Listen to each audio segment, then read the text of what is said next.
I'm Claire Parker. And I'm Ashley Hamilton. And this is Celebrity Memoir Book Club, the podcast where we take a look in some books and we throw a little magic spell on top of it and tell it back to you with a little sparkle and pizzazz and maybe a flower and a Greek myth. I think I say this every week, but there was like an intention behind what you're doing right now. Yes. And so if you don't want that version of it, our version, then maybe just buy the book in the store or on a used book website, perhaps, to save the environment. But if you do like the way we tell it with our twists and our turns and our joie de vivre, then come on with us. Beautiful. The least efficient thing I've ever seen, week after week, getting further from the truth. A Xerox of a Xerox of a Xerox. You guys, we are coming live. Some people call that art. We are coming live to do our true art, our real art, our IRL art to Phoenix, Arizona and Los Angeles, California. Los Angeles is almost sold out. If you're hearing it now, I would run and get tickets ASAP. Run.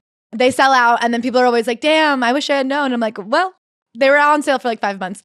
Phoenix, Arizona, we cannot wait to see ya. The 18th, the 19th. We have recently added Vancouver on the 15th of February. Oh, yeah. And then we are doing Moon Tower in Austin. I don't think tickets are available yet, but we're coming live a lot. We're back 2024. We're running our butts off. Thank you guys so much to everyone who's come out and seen us. The Christmas Spectacular was incredible. It was spectacular, and I'm so excited. If you are interested in what we do in the live show, it is not just a regular podcast. It is a super podcast. It's a cool podcast. We do stand-up. We do an essay. So we do like a quick little speedy version of the podcast, and then we play games.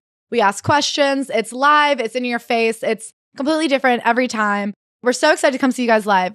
If you've already seen us in LA, it'll be a completely different show than last time. We love you. We hope to see you. We always do a meet and greet. And then also we are selling merch afterwards. It's these incredible tube socks that I actually wear a lot because you guys know I have a sock problem. And it's the only merch we have at the moment because our merch company went out of business in the dead of the night during December. Oh, yeah. We got hot tea. There was an embezzlement thing. Yeah. If there is merch that you're waiting on, if you're waiting on something that you ordered and you did not receive, we have no access to it and we have no access to the company itself. So you will have to file a credit card dispute and let us know if you have trouble. We're happy to help in any way. I feel really bad that this happened. It was really cool of them to do this to us like 2 weeks before Christmas. But yeah, there was a lot of people waiting on holiday orders. And so we're so sorry. And if you have a friend or a sister or a girlfriend or a wife or a whatever who was expecting merch for Christmas, we are more than happy to send everybody a personal little video apologizing, explaining what went on. Or just saying hello, happy birthday, etc. So DM us, let us know. We'll see you at the shows. We'll see you in our tube socks. And okay, this is a 2024 thing that I told somebody in the DMs, but I'm actually going to tell you, Ashley, right now. Oh. I want to like get back on our meetup grind. Yeah, me too. I think we fell off of it a bit just because there was so much going on all the time, but I really am recommitted to one of the key tenets of this podcast, which is making friends as an adult. We have like a lot of success stories. That sounds crazy, but we just went to Philly and it's one of the first cities we've done twice. And so many people came to the show together that they met at the first show. They've made book clubs in their city. It really is a great place to make friends, and we want to make sure it's as easy as possible for you guys. So I think at all of the venues, we will let you know where to go. A lot of times it'll just be at the comedy club itself. We'll like set up a section at the bar with icebreakers. But I promise you, this is something that we're working on. It's something that I really want to work hard on. Yeah, I really like when people can come hang out, have a drink, have a chat before the show. I think it's a really fun way to meet local wormies. And Ashley. Yes, Claire. If you were a celebrity and this week was a chapter in your memoir, what would the title be and why? I would call this chapter, wow, there's so much time when you don't have anything to do. I just had an incredible week last week. We had the week off and it was the week post-holidays. This is the first episode we've recorded in like a month. I mean, we had other stuff to do and we recorded a bunch before the holidays, but this is our first new episode back. And, you know, I spent last week really just like organizing my life, checking things off my to-do list, finishing a lot of things that I like left untied up before the holidays. And I was like, I'm so productive. And then I was like, oh no, it's like not that hard to be moderately productive when you have no actual commitments during the day. I think I'm anti-travel. I think as Americans and internationally, we've mixed up travel with vacation. So we all say we love traveling when what we mean is like we love free time. And I think one of my goals for this year is to travel less. I want to travel more, but like in a very specific and prescribed way where I don't view that as necessarily a vacation. Like, I don't think travel is relaxing. I think that like travel is exciting. I think that taking time off is relaxing. I want to take time off and then just sit my ass at home and go through a closet. Yeah. Oh my God. I went through every cabinet in my home. It was so thrilling. It was truly, that was the excitement. The journey for me was that I went through every cabinet and just like organized items. And then I like donated a ton of items. And I went to a clothing swap the other day and I just like swapped some shit. I open up cabinets now and I go, that thing that I was looking for, there it is. Unblocked by other things. I love that for you. Thank you. Claire, if you were to describe your week, how would you title the chapter? Mea culpa. Oh. Do you know what that means? That's a lovely name for a girl. It means my bad in Latin. Oh. It's Olivia Culpo's daughter, Mia.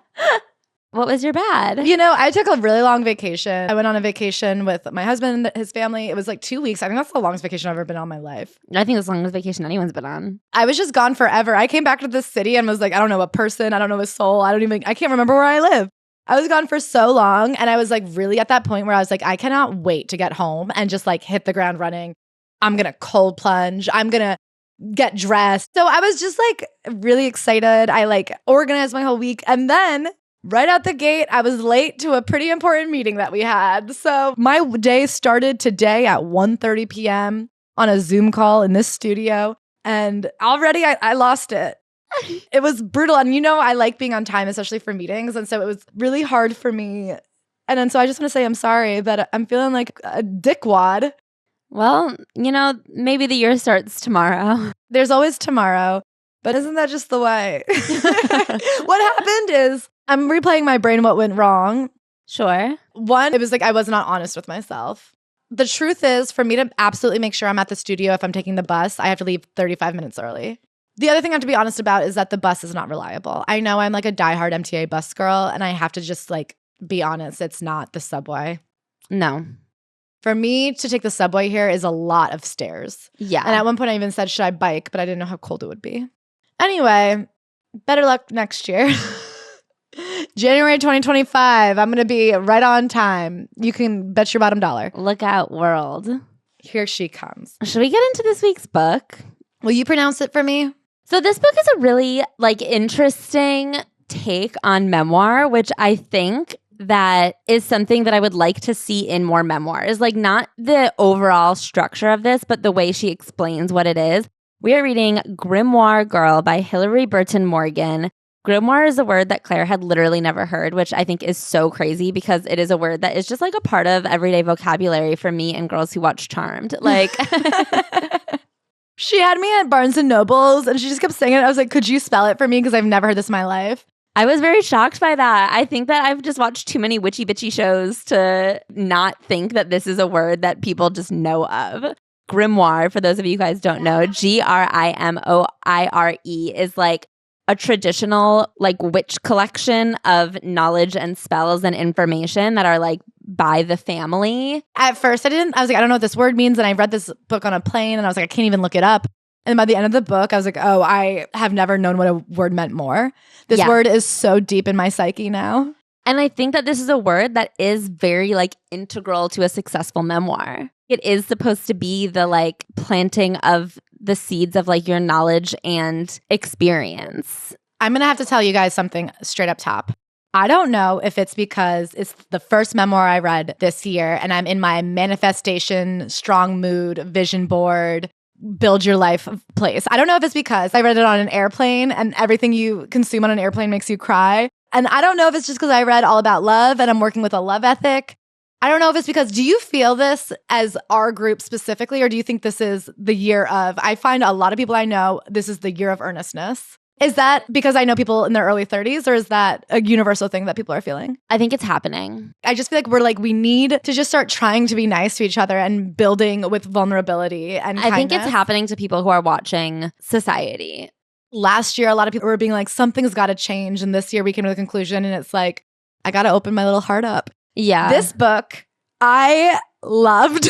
I cried. I highlighted. I turned to Mac. I was using it like a workbook.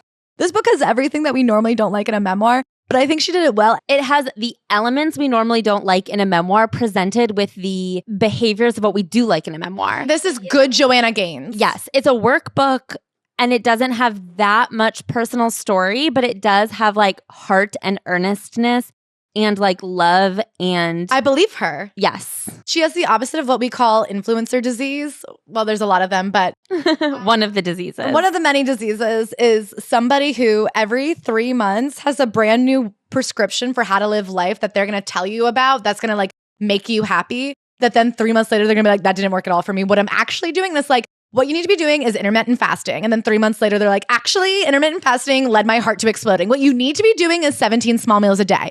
And then actually, what you need to be doing is all protein nonstop with an IV. And they're like, actually, it turns out that losing weight was not making me happy and I need a different goal. And I'm just like, why don't you just live a minute?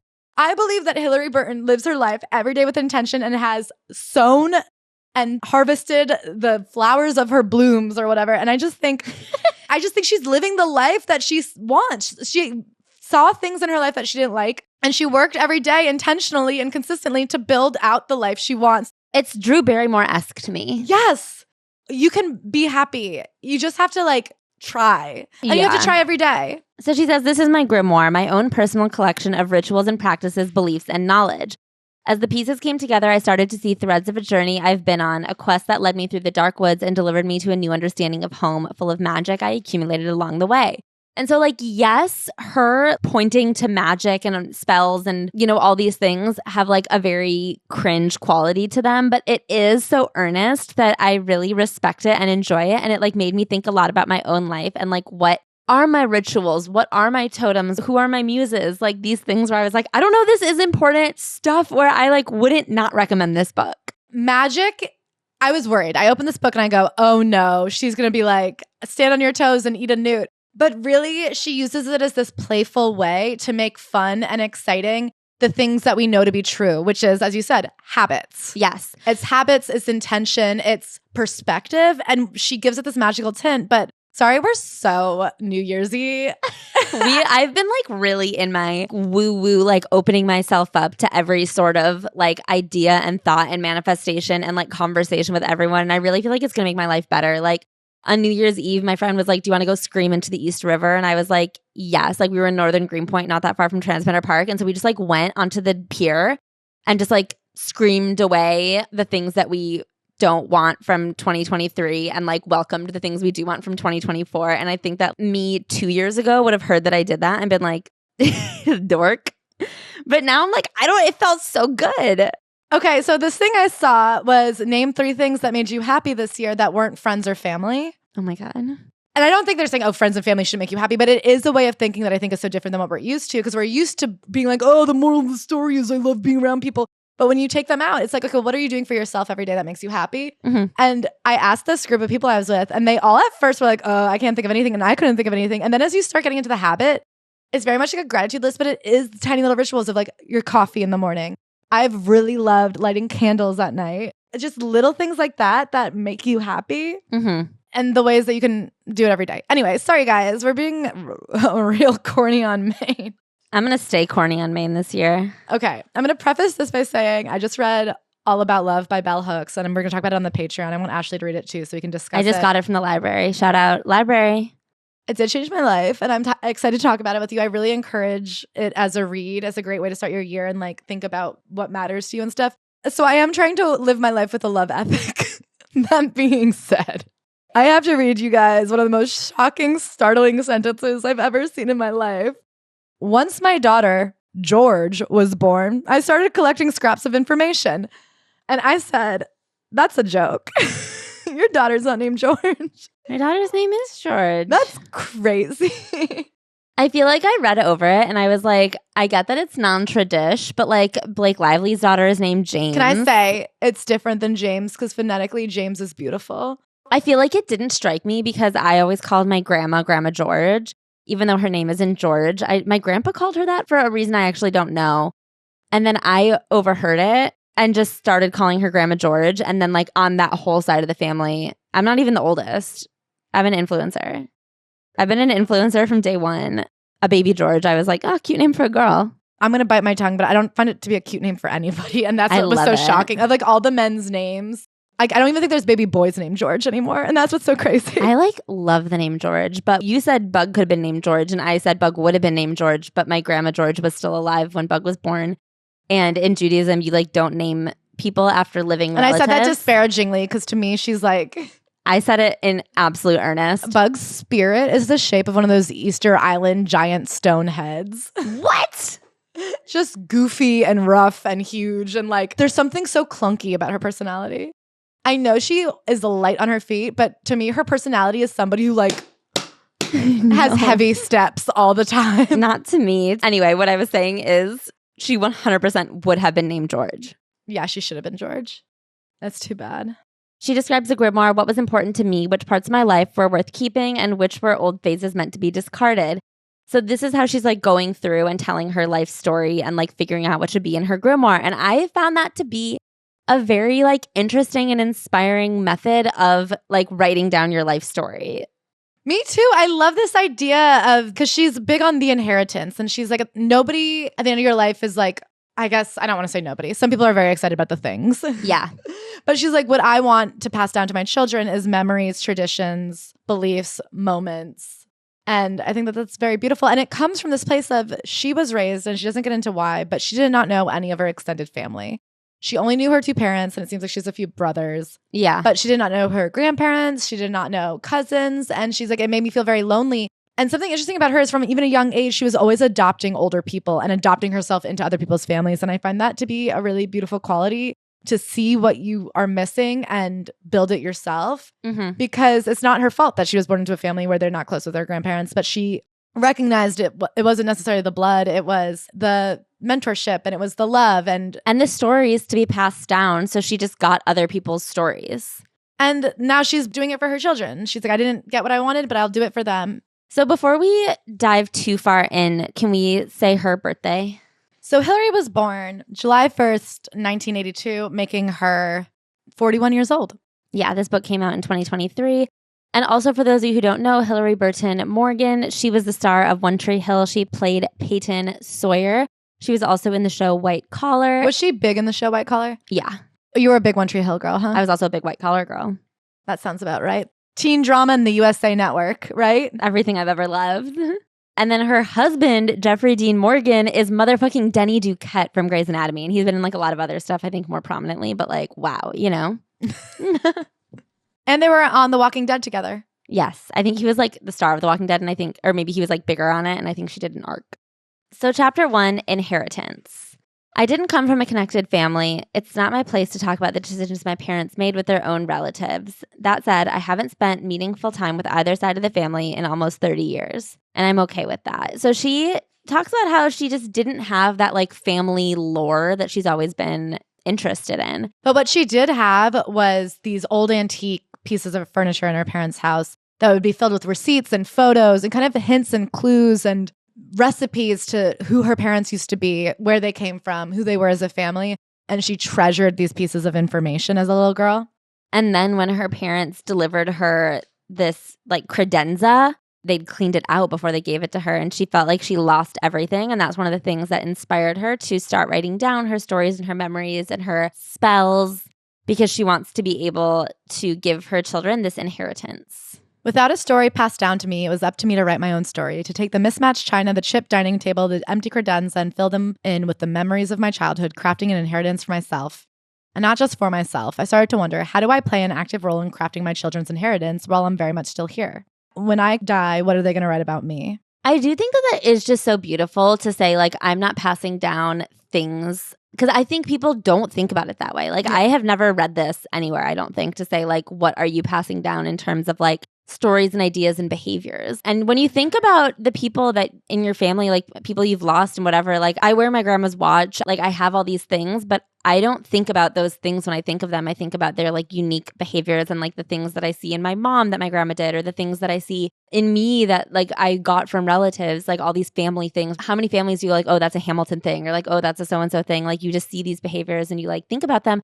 And that is much more beautiful than stuff. I think the most common way it's done is through recipes. But then also I think a lot of people have cultures where you have traditions that go back to like your, your town or your country or wherever you're from ethnically. And I will say as somebody with no ethnicity, really, I don't feel I have any culture. Yeah. There's nothing that I do that we have one thing, and it's actually the eggnog that my dad makes. I feel like that's like the one thing in my family that is so specifically like my grandma did this, my dad did this. Yeah. But I'm like, I've always felt that I'm like, oh, there's nothing I really do that I'm like, and this is just how my great grandma did it.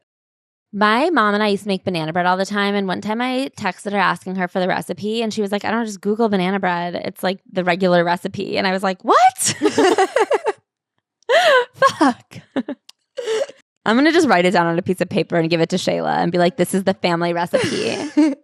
If our lives are our greatest art projects, let's get to crafting. So then she says, here's some tools to start your own grimoire. And she says, let's like collect things. Yeah. And it can be concert tickets. It can be photos. It could be postcards. It can be recipes. It can be dates. She says that like her and her husband celebrate May 8th, which is May 8th is Timmy Nolan Day, named after the Irish pub where they met. And they just like created their own holiday. And like that is something she'll pass down to her kids. It's like, this is our family holiday. You know what I was thinking about? I did an AMA on Instagram the other day and somebody asked me like, how do you make a good friendship as your adulthood? And I didn't get around to answering it because I wanted to give it a lot of thought. So I'll probably answer it this week somewhere on my Instagram. Anyway, I think part of what structurally keeps relationships a priority, like romantic relationships a priority over friendships, is the holidays built into them. Like the idea of celebrating an anniversary, the idea of like Valentine's Day, then ultimately like holidays that you spend with your family and your romantic partners are considered your family over friends. Something that's really helpful is if you have a best friend, you guys should create an anniversary and celebrate it, especially if you're long distance. I feel like it's been kind of bastardized by these bachelorette parties and stuff. But I think fundamentally what a bachelorette party should be is forcing friends to hang out. And somehow it's gotten away from that because that doesn't sound so bad. And yet it seems like bachelorette parties are really ruining people's lives. Yeah. But if you have a best friend, I recommend coming up with a date to celebrate each other. Yeah, we have an anniversary and we also have a holiday that we celebrate with our friend Sophia. And of course, we see each other every day anyway, but I do think these things are really important to keeping friendships going, especially as your lives diverge in like the daily routine of it all. So if you're in college right now and scared about graduating and not seeing your friends every day, pick a holiday and at least once a year, there'll be this thing that you get to gear up for.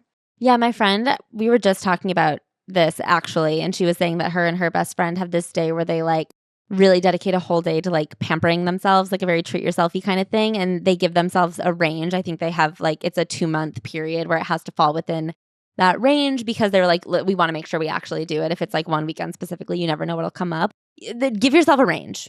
Pick a thing, make it a holiday. Me and my mom used to do one. I used to skip a day of school every spring. Oh my God, and we would go to museums and then we'd go shopping and then we would go and get like an afternoon tea. Yeah. So there. Okay. So they do exist. But I recommend them. Just pick a day. And then she lists a bunch of books that she thinks are great for starting your witchy little library. Are you interested in reading any of these for the Patreon? I'll read the titles. Long Lost Friend, a 19th century American grimoire. This is about Appalachian medicine. We've got Italian folk magic, which is about all the healing capacity of food.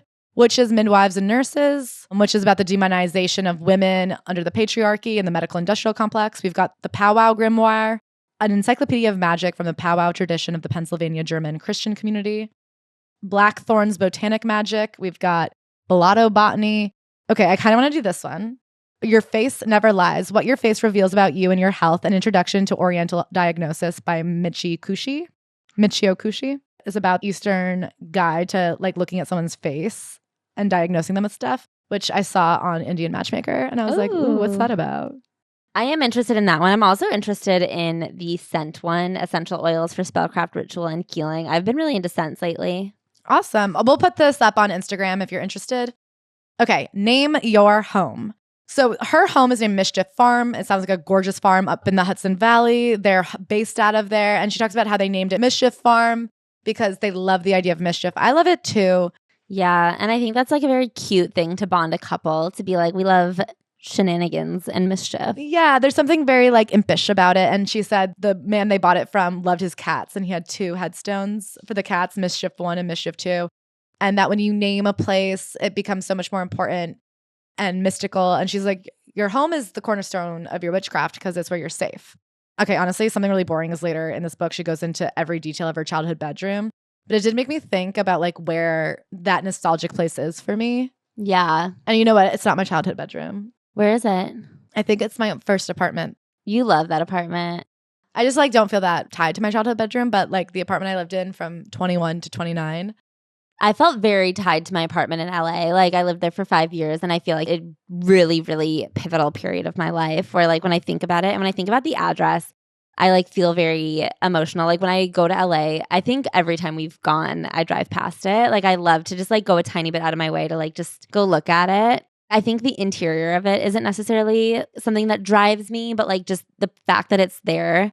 Like if it ever got torn down, I think that would be like so hard on me. Like when my parents moved out of my childhood home, I thought I'd be a lot more emotional and I just didn't care that much because I was like, I've grown past it, I think. But 4227, I think I would like have a hard time with. 156 Bedford. So she says when you just go by the generic number addresses of these homes, they don't mean as much. So why don't we practice that same connectivity with our homes? They're deserving of our affection. What will you name your home? Endow it with a character so that everyone from the mailman to your visiting in-laws knows what your home is about and where the magic lies. I will say I disagree. 156 Bedford is, I don't need to give it a name. I asked Mac, I go, should we name our home? And he just goes, no. So you know what I realized about your current apartment? Because I've had to name all your different apartments in my Google Maps. Oh, yeah. Your current one is Ashley's backyard. Oh, yeah. And your last one was Ashley alone. Okay. No, but that sounds bad. But I was so excited for you to live by yourself. I was excited about it. I was thinking about mine because whenever my friend was over, she was visiting and staying with me. And I like really feel very cottagey about my house. Like I know it's not teeny tiny. I guess if it was a standalone house, it'd be teeny tiny. But like there is just something very like it's a little cottage about it. I love it with your backyard. Yeah. It's got just as much square footage out of it as it does in it. Yes. I love it. I love it too. She also talks about how you can learn something about someone by finding out what their favorite type of body of water is. Where did this fall for you? Do you feel that you have a favorite type of water? Okay, I was thinking about it. And at first I was like, oh, I guess ocean maybe. And then I realized, you know what it is? What? River. And you know why? Why? Okay, so the thing about corny stuff like this is I do believe whatever you get out of it is telling. In the same way that I did that horse therapy over my honeymoon. She says she's a river person, and I would say I'm a river person, but our reasonings are very different. So she says I'm a river person because they're always moving forward. There's like a current underneath that you don't know about. There's like a darkness, but it's always on the run. It's always going. I would say I'm a river person because where rivers are is where cities are formed. Interesting. And I feel like I more and more am thinking about how much I really love physically being in close proximity to other people, like community-wise. Mm-hmm. And famously, cities are born on rivers because that's where boats go. Yeah. Except for Atlanta, that freaky deaky landlocked place. Like that's important to me is having like access to other like I like where the hubbub of things. I like the hub. I like that. I'm a human hub. I love other people. And so I think I'm a river person. I've always lived near a river and I always found it extremely disorienting to not be near a river. I don't go by north, I go by river. Interesting. So when I'm in Manhattan and when I'm in Brooklyn, north to me is completely different. Yeah. I think I'm a lake person. And I haven't really fully unpacked why. Her reasoning didn't fully resonate with me. But when I think about like where I'm most drawn to, I think it's very lake oriented. Well, I think you're a lake person. I always say you have back of the class personality, which is like you're not so loud. You're not so like, look at me. You're not demanding in your presence, but you have like a steady presence that's so funny. You're saying something under your breath that everybody who can hear you is like laughing really hard. And I think that that's how lakes are. They have a steadiness to them. They have there's a tranquility at the top. And it can be very ocean-like. And there's something underneath that you just don't know what's going on. And it offers a lot of fun. I like that because I was really thinking about it. And I do think that like in my life, she talks a lot about like looking for signs and signals and the things that you are drawn to them, but they draw to you. And I'm like, well, Lake Michigan is obviously very important to me. I was just there. I brought Bug to Lake Michigan and I really loved bringing Bug to Lake Michigan. You know, I accidentally have Lake Erie tattooed on my body. That's so funny. I like just like lakes. I think there's like a gathering aspect of lakes that like, of course, you like all go to the beach to the ocean or whatever. I feel like lakes are what you make of it. Yeah. Does that make sense? Like I think you go to a lake and you bring your toys and you bring a floaty and there's a house, you're playing cards. There's something about a lake where you're like, it's not an ocean, but I bet there's very stone soupy. Do you know what I mean? Yeah. The other thing that I took away from this chapter is like the things that are important to you, like figuring out how they like. I don't know that I would necessarily like care what body of water people most identify with in day-to-day life, but I am like trying to think of what are the things that are important to me that I can like parse out in this way and like create my own astrology, my own little like definition system because I think that is kind of a fun way to like get to know people and to think about people in your life. She says her husband is an ocean person, and to her that's because oceans are going out and then returning, and he travels a lot for work, but for him, the beauty is in the return, that as far as he goes, he'll always come back. And I do think you could ask somebody else, why do you love oceans? And they'd have a completely different answer. Yeah. And so I think it's less what you identify with and why. Yeah. And then she goes, we may as well address pool people while we're here. There's not a damn thing wrong with pool people. I was like, I didn't think there was until you said that. Okay. There's something very funny about being something wrong with pool people. They like things tidy, clear, sanitized. They want to be able to see the bottom, the heat, to heat the water, to be in control.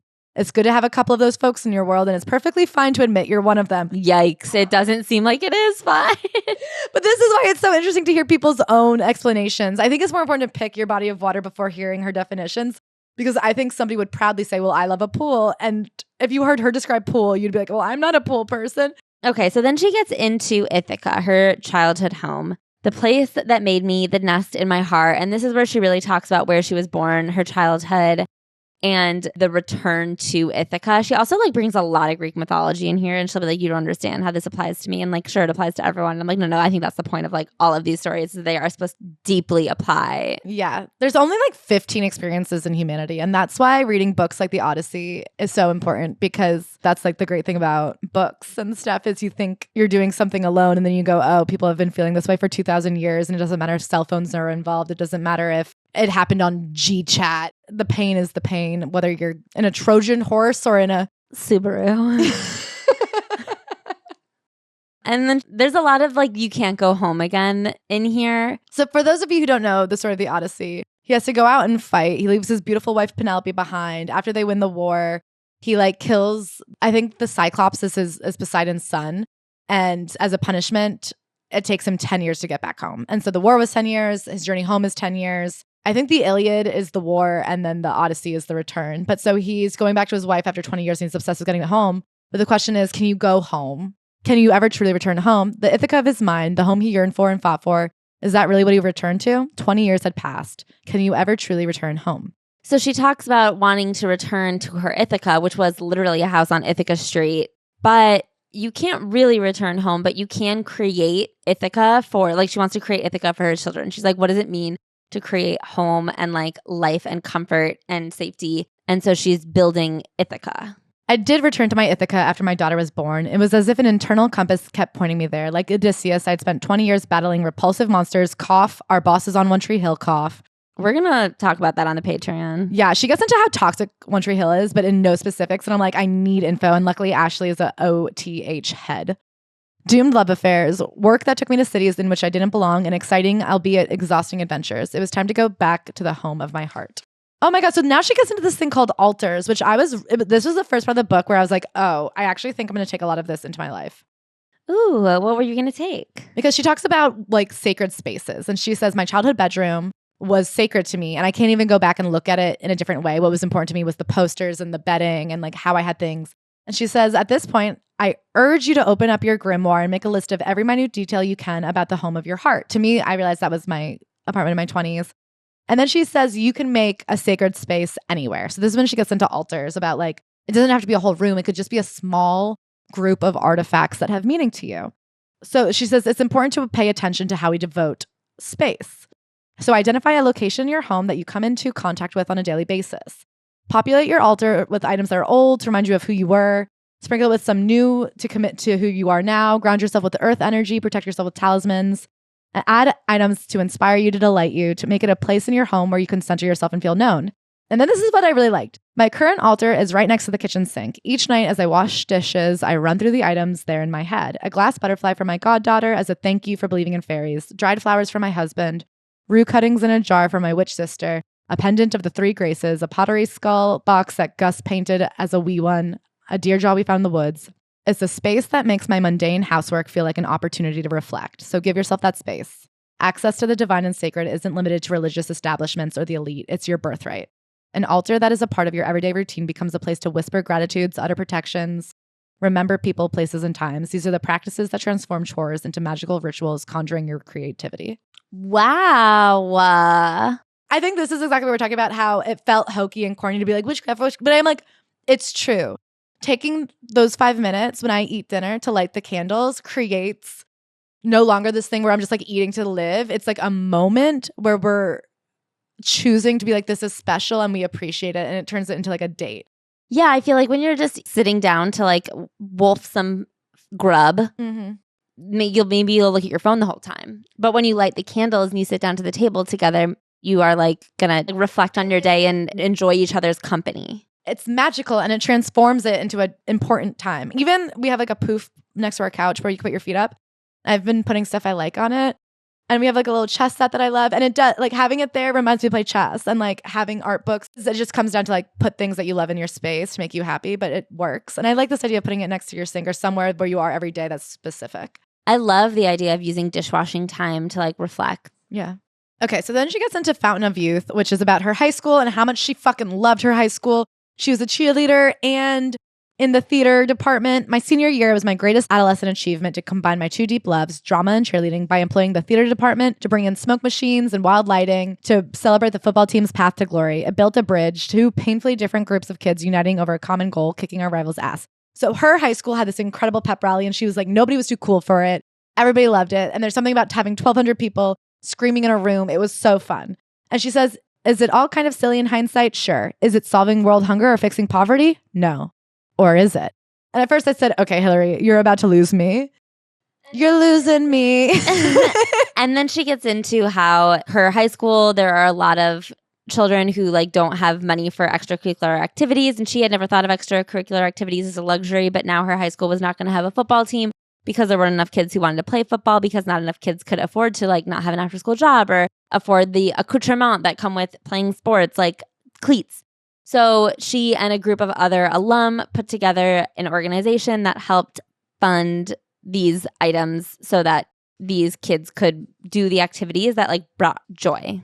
She really did win me back. She went out and they created this group, and they've been able to raise a lot of money for this school and help these kids.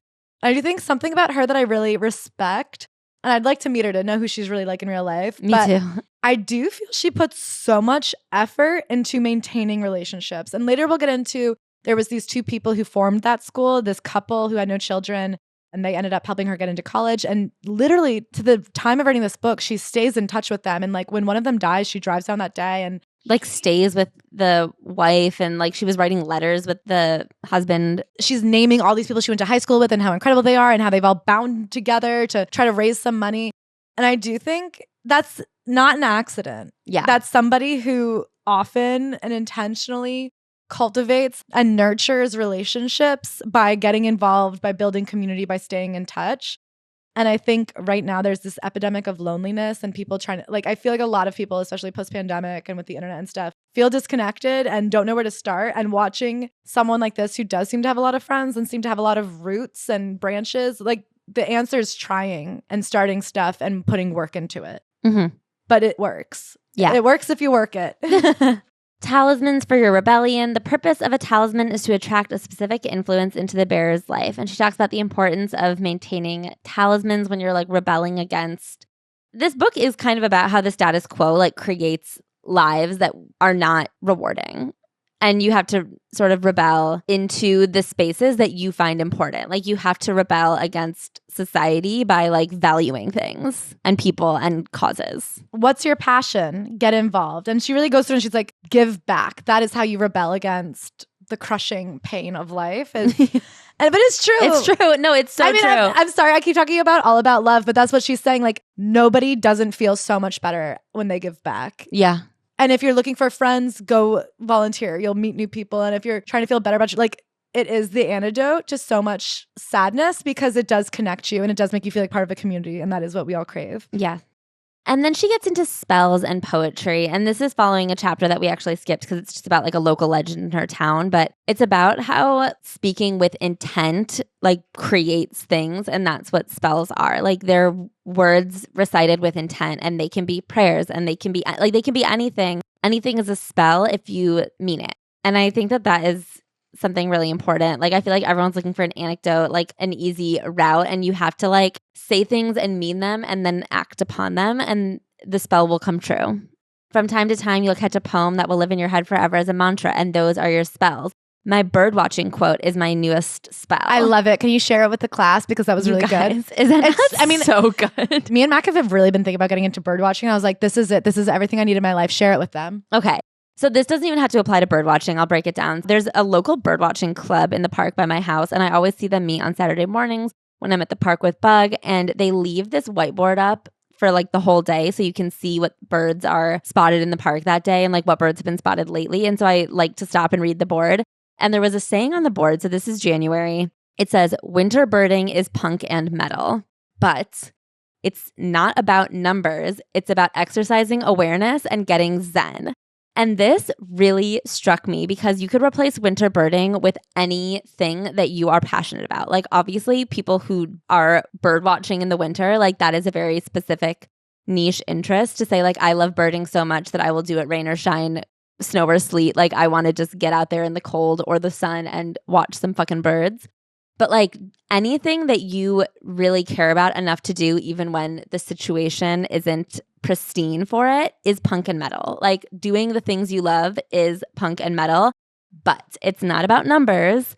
You can't obsess over metrics and achievement and success. It's about exercising awareness, like paying attention to the world around you and getting zen, which to me means like finding peace in your passion.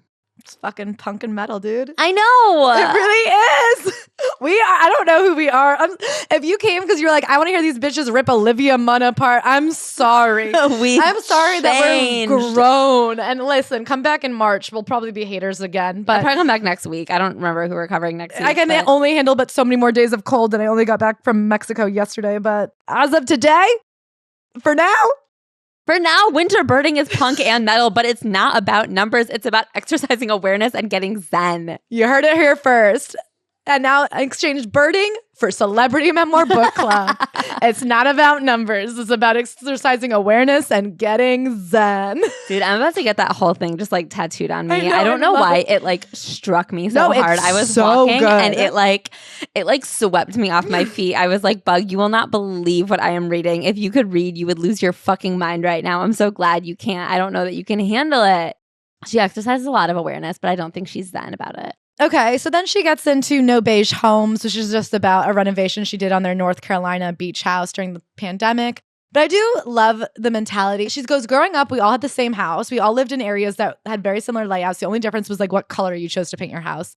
And that's what a home was. And she goes, these days, everybody paints their house white and beige because it's all about the resale value. I really agreed with this. Like, I'm loving the backlash against beige moms. There was this woman who like painted her daughter's Barbie castle beige or like neutrals. And there's just like this whole existence around like making things aesthetic and not making things like true. Like my childhood bedroom was bright purple in a way that is like truly to my eyes. Like maybe one of the reasons I was fine with my parents selling my house. It was unfixable. It was like unfixable in a way where I was like, being home actually stresses me out. There's like a weird comfort when I see that color of purple now, but like sleeping inside of it, I was like, I actually can't sleep. I'm wide awake. No matter how dark you make this room, I can still feel the purple. She says somewhere along the way, the tidal wave of home improvement and real estate television shows convinced everyone that the value of a home was in its resale price point, that you should be thinking of the next buyer even while living that home yourself, and that neutral was the only way to appear upscale and get a good price for your home. To this, I scream with fury, bullshit. We've been conditioned to live in a world of pale gray and contractors beige. It's dystopian. Ask any human out there what their favorite color is, and only the most emo of creatures will say gray. As for beige, no one. Literally not one human will say beige. So why do we do this to ourselves? It is so true that like there is this weird obsession with timelessness, and I get like financially being like, well, I can't buy new shit every time my tastes change, but like, you know who you are in a way. Like I bought an orange couch because I was like, I really think that I'm going to like this orange couch for a really long time. You don't have an orange couch. I have an orange couch. What's my couch? Ochre. Okay. We have very different orange couches, but they're orange all the same. It is something very specific that I think when you're buying a couch, people would say, well, what's the couch that's going to like last you the longest? And I do think that even when I don't want an orange couch anymore, I'll still think fondly about the version of me that was like so fucking excited to have an orange couch. Even when I was having to like sleep as a 27-year-old in a bright purple room, as much as it like disgusted my eyeballs, I was still very like fond of the 11-year-old who was so excited to have a purple room. I was just going to say, it's one thing Leandra Medine says that I actually really agree with and believe is being anti-timelessness and loving a trend. And obviously there's a difference between overconsumption and Shein, but having like a personal trend and allowing yourself to go wholeheartedly into a passion. Because there's something so cute about like looking at a photo of yourself from college and being like, oh my God, that's when I thought the best thing to do with my hair was to like straighten it and bleach it, and then be like, oh my God. And then I went through that phase where I was only wearing super skinny jeans and like a belt on top of my shoulder. Like, I don't know, there's something so funny when you look at a little kid and you're like, oh, that was your Superman phase. That was this phase. Or even because she talks about it in relation to wedding dresses, right? And right now there's like an obsession with making your wedding so timeless, even though like it can't be. It can't be. Because you can't see the time that you're in. It's like water. And also, what's so bad about something being so tied to a time? You have a wedding date and an anniversary. How fun is it looking at everyone's mom's wedding photos and going like, wow, our moms all wore the same fucking thing. Even if they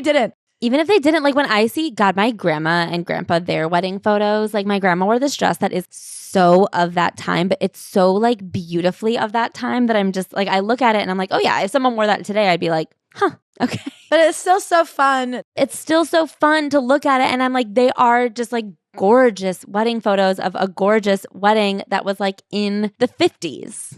It'd be so fucking weird if I look at it and I said, was that photo taken yesterday? But then how come my grandma's in it and she got married in the 50s? Yeah.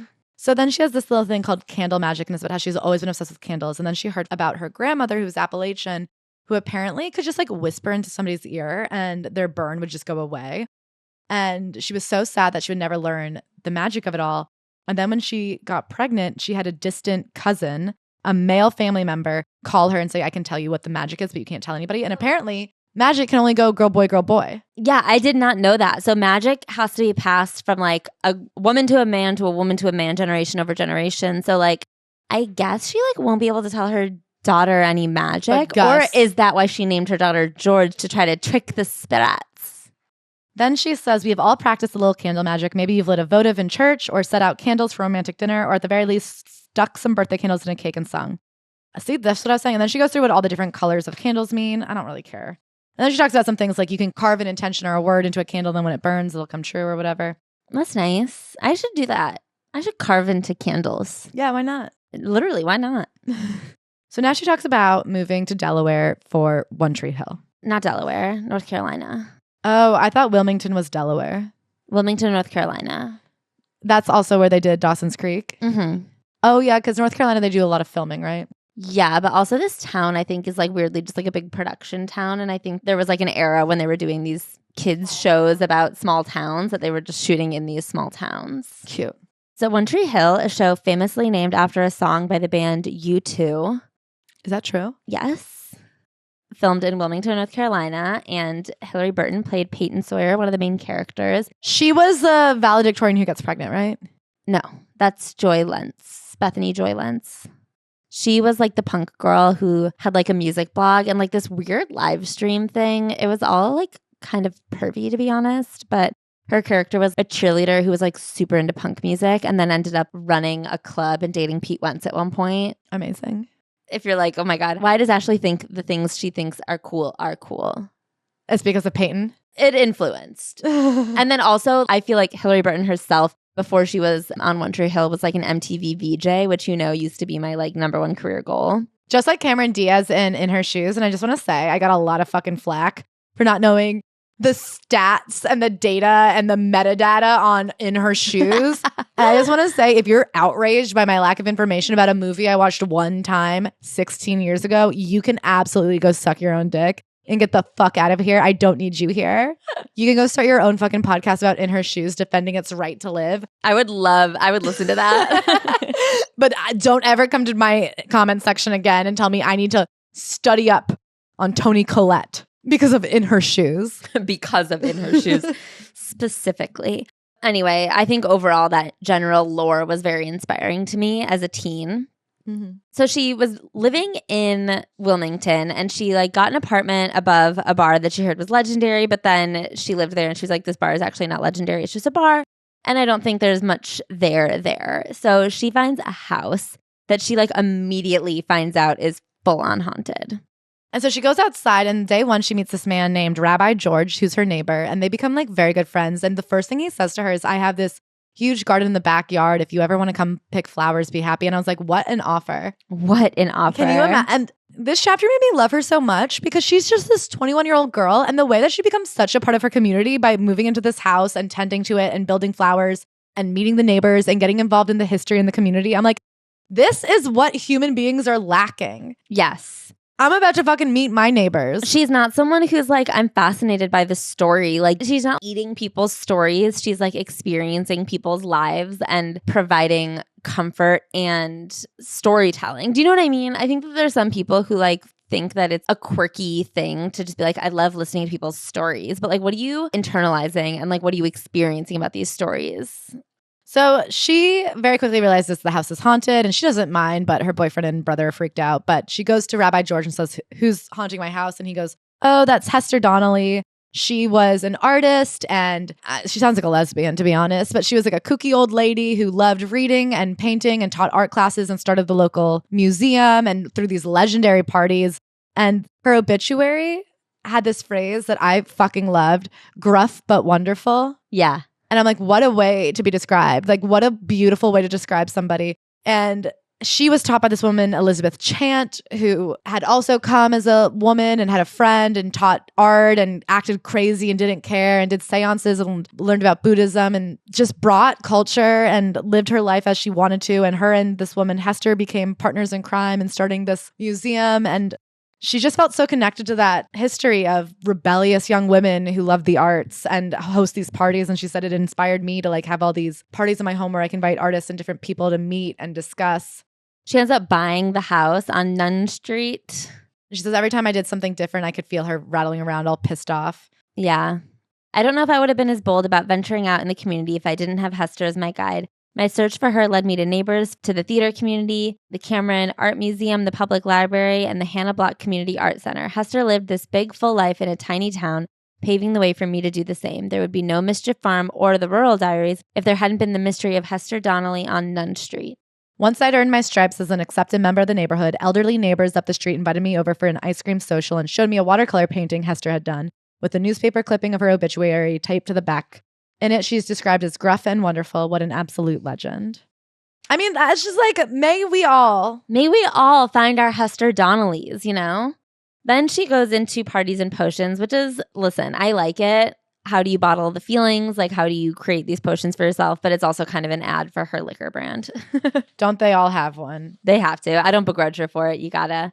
But I was just saying, like, what a fucking little life she lives. I have never been somebody who was at all called to like the trad wife appeal or like the, I don't know, ballerina farms, that woman with 8 kids who's just making like. But that's not what this is. Her life specifically, I'm like, should me and Mac move to Hudson and raise our children and I'll pick my own blueberries every day and make my own liquor and have these parties and make these friends. And she writes books and produces films and everything she wants to do, she's doing. And I just am like, but what that's a life. what it is. It's because it's everything she wants to do, she's doing. And like, you're a city girl. So like, what are the things that you want to be doing? I want to be on the subway. I want to be going mano a mano with a rat. I want to eat pizza late at night. You can do I want to say, this town isn't dangerous. Shut your fucking mouth and just walk faster. I'll stab you if you say that again.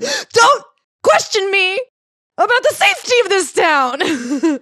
So then we get into Paper Mail, a place where she kind of just writes an ode to mail. She loves letter writing. And when you love letter writing, you send letters. I will say I love Paper Mail.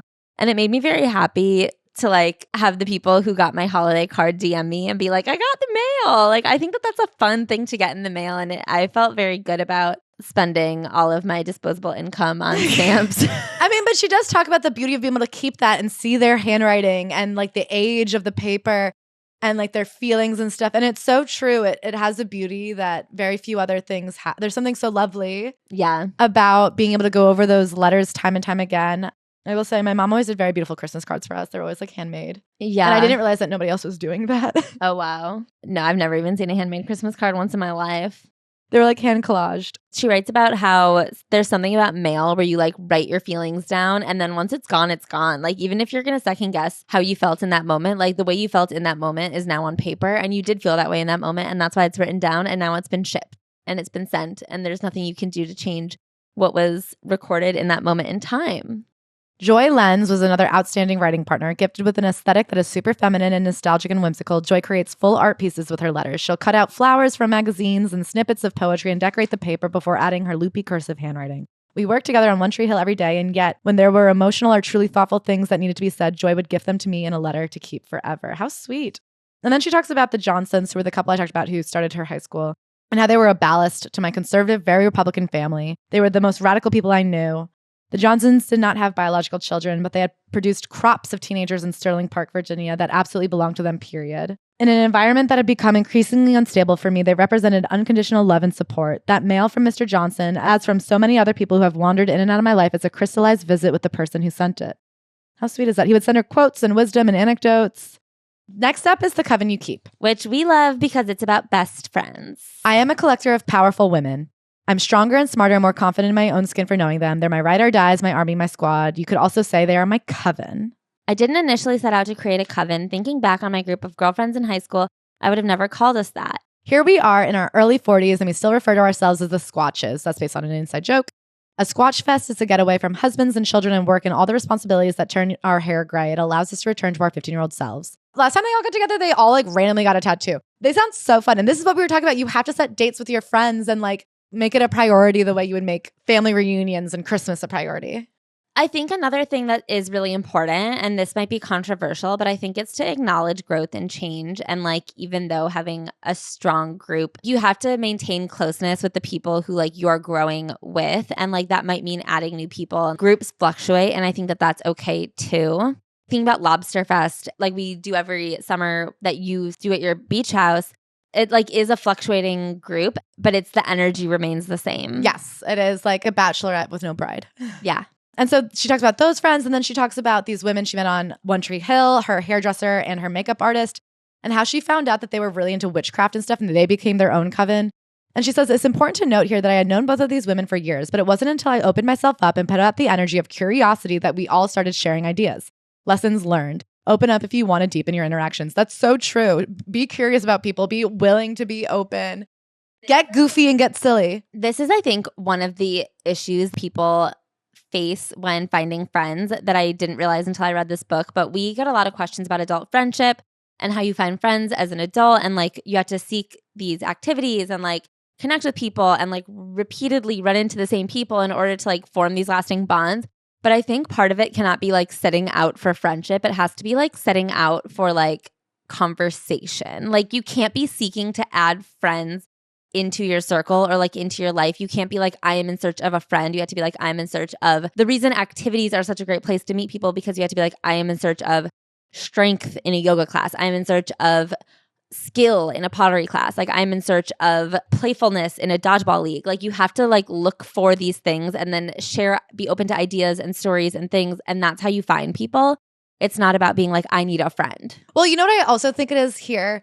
And I was just talking to somebody else about this. I think you make friends in school because you're stuck together every day, and you just keep bopping into each other until you find something in common. And here, what I think is so important is that she knew these women and saw them daily, every day for 2 years. And it wasn't until they opened up and found this facet of each other where they had commonality and a common interest that they were really bonded. Sarah Lazarus is a comedian. I don't know if she's still doing it. She might actually be out in LA, but I remember one time she used to do this bit about how she doesn't want an app to introduce her to new people to date. She wants an app that shows her a new side of someone she already knows. Yeah. And I do think be open to your coworkers. Be open to the people that you see every day. And instead of finding a new person that you're going to hit it off with off the bat, maybe find a new point of interest with somebody you already know. Yeah. And then she talks about plants lined up, and she says, with people, you line up together and you'll be more beautiful, just like those plants. Celestial bodies. So this is another one about kind of categorization and your favorite moon or your favorite planet. Sorry, hers is the moon, which isn't a planet, which is a little bit cheating, but it's fine. Can I also say this felt less interesting to me because, again, she's talked about if you liked each of the planets, which was your favorite planet, what that probably said about you. And going back to my original thing about water, I felt like I could participate in the water one because I know water already and I could let whatever naturally draws me to a body of water draw me. Whereas I don't like basing what planet I like off of her descriptions because, again, she's only saying a couple of things that are highlighted to her, and all planets have infinite facets of interest. And then this is, again, back to my point of figuring out the things that you like and how you can apply those to people and their stories, because I think that is more impactful than I'm not a big planet girl, you know? Mm-hmm. Okay, then she gets into synchronicities, which is basically just when things happen randomly. and like all match each other.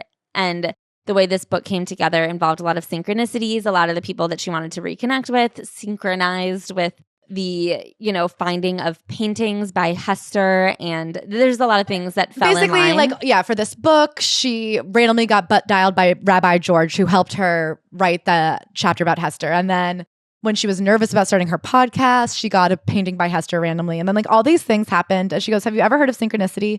The simultaneous occurring of events that appear significantly related but have no discernible causal connection.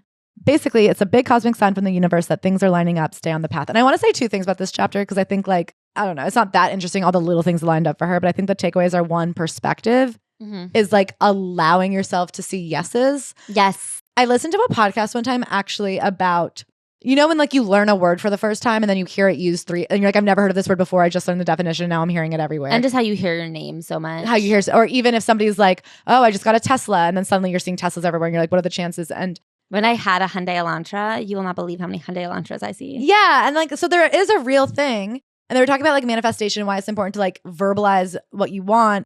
And basically there's just so many stimuli every day in the world that your brain is filtering out what it's looking for.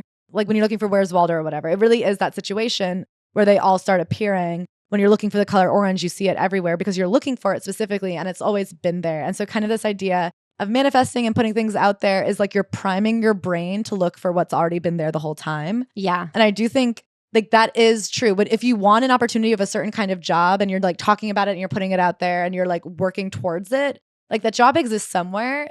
It's just about finding it. And I think one, she has primed herself to allow herself to see things that reinforce what she wants to be true. Mm-hmm. I mean, of course, you can do it in both ways. You can always prove everybody hates me and then you find all the evidence that people hate you. But if you choose to look for the evidence that that's not true, you're going to be better off. And then the other thing I think she's good about is the synchronicity of, oh, this person butt dialed me, but wouldn't you believe it? I wanted to hear from him anyway. She follows up and calls. Those small connections. Every time you run into someone and say, oh, we should get coffee, she gets the coffee. And then if you get coffee with enough people, it turns out their sister's friend needs someone to work at her gallery. And you've always wanted to be an art gallerist and it all works out.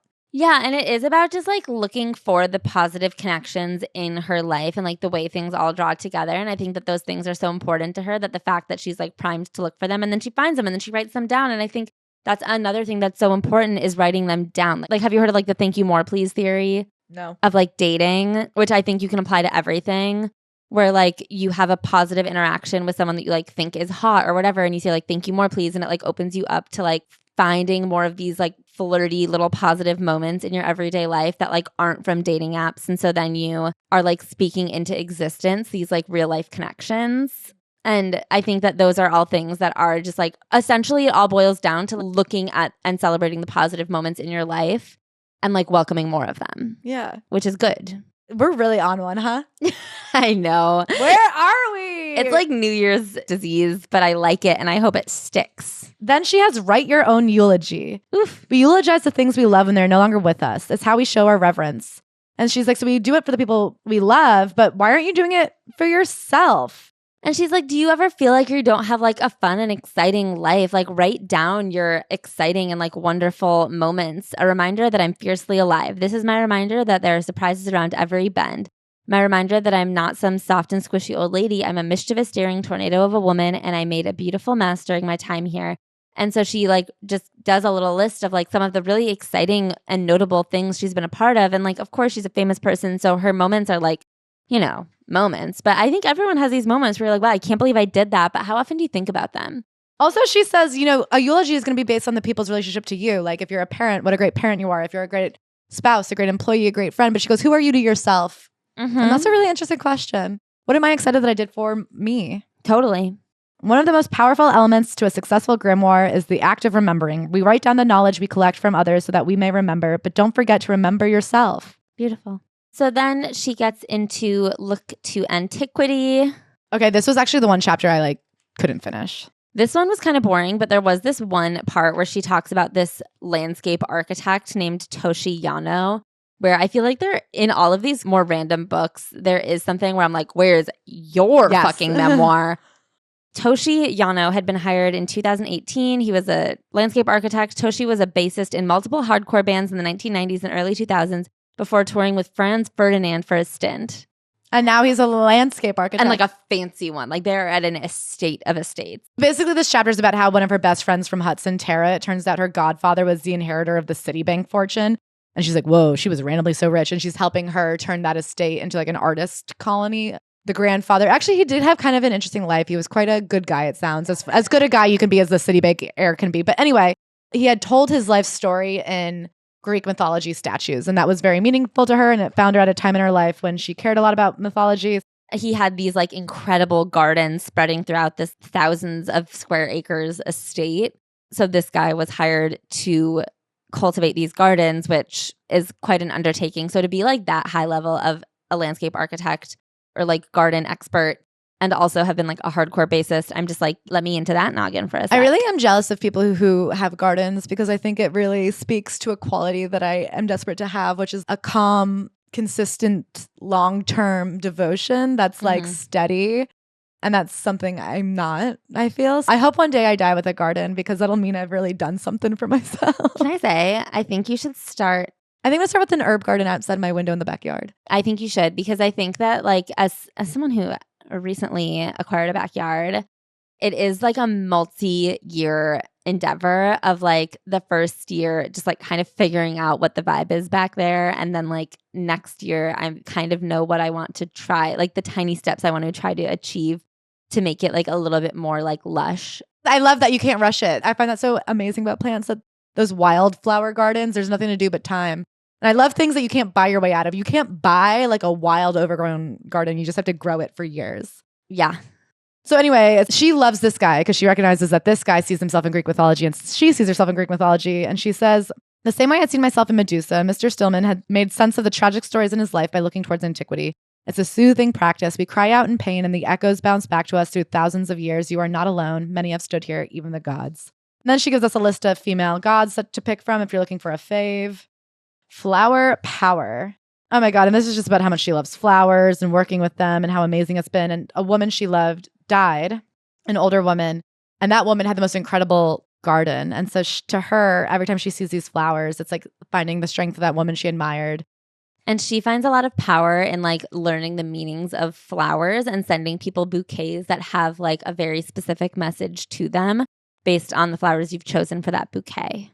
Oh my God. And she was tending to these flowers and there was a bee inside of a rose and the flower was giving comfort to the bee and she wants to be a flower that comforts honeybees. So then she has a chapter called Find Your Muse, which I loved. Me too. Okay, I became a bit fixated on muses in my early 20s because, to be perfectly frank, I wanted one. Whom was I making art for? What did I want to capture? I lived in a sleepy little town, and so I pored over the books trying to find the answer. Since then, I've had a number of muses, other women who I think are just so fucking electric that I want to create something that lives up to the energy they put out into the world. I love that definition of a muse. Me too. Because there are people where like, I think that you can see someone and be jealous of them, or you can see someone and like feel a type of way. I don't know. There's something about like harnessing the energy that someone else brings out in you and being like, what can I create from this? I also think the difference of calling them a muse versus an inspiration, because I think often if you look up to someone and they're an inspiration to you, the power dynamic puts you beneath them and it makes you insecure and you're like trying to live up to what they've done. But if you say, well, they're my muse, I don't want to be like, now you own them, but it's like putting them in your pocket. It makes you feel stronger. I feel like it's a symbiotic relationship because she talks about how muses are often identified as these like helpless women who like inspire men. And she's like, that's not true. A muse is like a very powerful person who like inspires art and creation in the world around them. And like someone who finds a muse is someone who is creating art and like feeling inspired. She talks about this woman who's a poet from the 1800s who was her own muse and often wrote poems dedicated to herself through the like lens of a man, which I think is cool. And then she goes through all the muses in her life. Like her husband's her acting muse because he loves it so much and it makes her appreciate it more. She's a friend who's her like motherhood muse. She just has all these people that she respects and thinks do such a great job, and she calls them her muse. Yeah. The practice of having a muse isn't about being obsessed with anyone in particular. It's about acknowledging the magical, sparkly things that other people emit and letting those things multiply within yourself. You never need to speak to your muse to be inspired by them. She also says that once that she was at this acting convention for One Tree Hill and this woman came up to her and said, you shouldn't be an actor. Like, you're good at it, but your gift is seeing people. And she felt so seen in that moment because she does feel like that's what she's good at, that she's magnetic. And, you know, she's like, I'm not a good driver. I'm not a good singer. There's a ton of things I'm bad at, but I do think I like see the good in everybody. And that is my skill. And she goes, if you're wondering what your thing is, compliment the people around you. She goes, nothing begets compliments like complimenting someone. Yeah. Also, complimenting the people around you is, I think, such an interesting way to like look at the qualities you value. She says, all these people that I put on a pedestal, they're the people who make me want to be more. The people who make me want to go out there, take the world by storm, knowing I have powerful examples and inspiration to back me up. I love. Me too. And then she kind of walks through her deck of I loved this. people she's inspired by. And I think that there's a lot to be said about like journaling and list making and like gratitude lists. But I think there's so many other kinds of lists that you can be making in order to like inspire and like stroke creativity within yourself. I do feel like this book was very much about romanticizing the advice that everyone always gives. Mm-hmm. To keep a list of quotes that inspire you feels like nothing new, but the idea of turning them into a little deck of cards with pictures and art so that when you're feeling down, you can pull one out. They all feel so like such daily but yet lifetime practices. And she's like, make one a year. Just every year, make one new card. And then, you know, pretty soon you'll have a larger I don't know. There's something very sweet about it. It's fun. And then she has a whole thing about enchanting your food and about, I don't know. This one to me feels like the most obvious one just because, yeah, as we said, your grandma's cooking. Totally. And she gives us a recipe, which, you know, maybe I'll try. So then this final chapter is about all the death that had happened in her life during COVID, and not even COVID specific, but she was really close with Willie Garson, who plays Stanford on Sex and the City. And he was also in White Collar. And they were good friends and how painful that was. And she just lost a few friends and about how painful that was for her. And like the way that you take people and make them a part of your story forever, and the way that they're, again, like their positive qualities can like light a spark inside of you, and the way like by creating a grimoire. So he actually wrote a book. I'm very interested when this book comes out. Without even intending to, Willie left us a grimoire. He had collected his knowledge and his experiences, his favorite things, and he bundled them up so that we could feel his love. It was an inheritance. He had done a list of every restaurant and every dish and every drink he thought you needed to have in New York and New Orleans. Yeah. And like that is a way of showing love. Yes. That is a grimoire. I never really thought, I was like, that is something so like here are the things you have to go do. Yeah. There's a ripple effect to true magic. Who was I without the loving mentorship of Bruce Johnson? Who was Hester without the eccentric Elizabeth Chant in her life? Who was Tara without the sensitive and creative message her grandfather Chauncey Stillman left her to decode? There is a ripple effect to true magic. Drop a pebble in the water and you will see the rings of impact expand and multiply. That's what we're doing here. Each spell, each intention, each action is a dropped pebble. We can't control who we are or what our ripple effects will touch, but we know the circles of love and inheritance are one and the same. Also, if we're lucky, we absorb the impact left by others, collect it in our own personal grimoires with enthusiasm and good intentions, and then drop it when our time is over, sending brand new rings of magic out into the world. So the thing with this book is you don't learn a lot about the facts of her life. Like you don't learn very much about when she decided to become an actress and like when she moved out to LA and how she got her VJ job and how she got cast on One Tree Hill. But I feel like you learn so much about who she is as a person. And that's why it still worked as an effective memoir. Like even though it was very external and like really broadcast itself out. Are you crying again? I just read a sentence that really got me. I don't know, guys. I'm like really in a raw place. Okay, so at the end, she does this afterward and she talks about how they like were able to raise a lot of money so that they could build a new school for the high school students because there had been all these leaks. She talks about how even though they were knocking down the halls of her Ithaca, like what she thinks of home, it's like the home was in her heart. It's not the walls. It's like the energy of these kids being so excited. And so that lives on. And then she got a call that Rabbi George died from his sister. And first of all, she's just like, it was so kind of her to even tell me. And then this is the sentence that fucking knocks me out. I wrote back and thanked Lynn and tried to find the words to explain to her that I thought the world of her brother. The reuniting with him over ghost stories for this book was so much more than just storytelling. It was an act of bearing witness to each other's lives. She responded to me, he loved being able to defend, protect, and enjoy your personality as you were becoming you. I don't know. That's really beautiful. Defend, protect, and enjoy your personality as you were becoming. Like, that's a really beautiful sentiment. It's a really beautiful thing to feel about someone because I think we hold each other to such a standard, but like everyone is becoming themselves and everyone is growing. And so to be able to like defend and protect and enjoy someone as they are like becoming the person they're meant to be is like such an act of love. My sincere hope for you, dear reader, is that you create something that holds all your loves, all your knowledge, and all your magic, and that it fills your cup and feeds your life, that it protects you and reminds you how absolutely incredible you are. And when you are ready, I hope that you pass that inheritance along, filling up other cups and leaving mischief in your wake. I don't know. I was just... I actually shed tears on the plane last night, and it was a long travel. Just now. It was a long travel day. I feel like now I welled up, but yesterday I was like, actual tears came out, which is a rarity for me when I read. I feel like I get emotional and well, but I don't always like break the viscous or whatever. Yeah. I don't know. It really hit me in a moment. She's a lucky bitch, that Hilarie Burton, but isn't this the magic that she hit me at the right time when I wouldn't be a fucking cunt about it?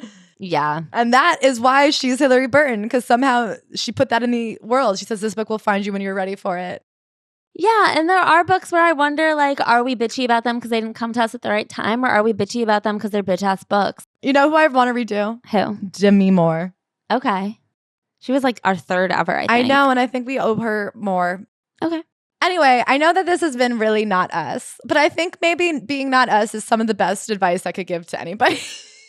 Like I said, I think that we didn't learn about her facts of life, but we always say, like, you don't have to give us those things, but if you're not going to give us like soul, then tell me what the fuck happened. Like, tell me the details if you're not going to give us the heart. Yeah. But this book is the heart of who she is. It really is her grimoire. Like, it was very effectively a grimoire. It's so funny to compare to the Joanna Gaines book where she was like, have you written down your passage?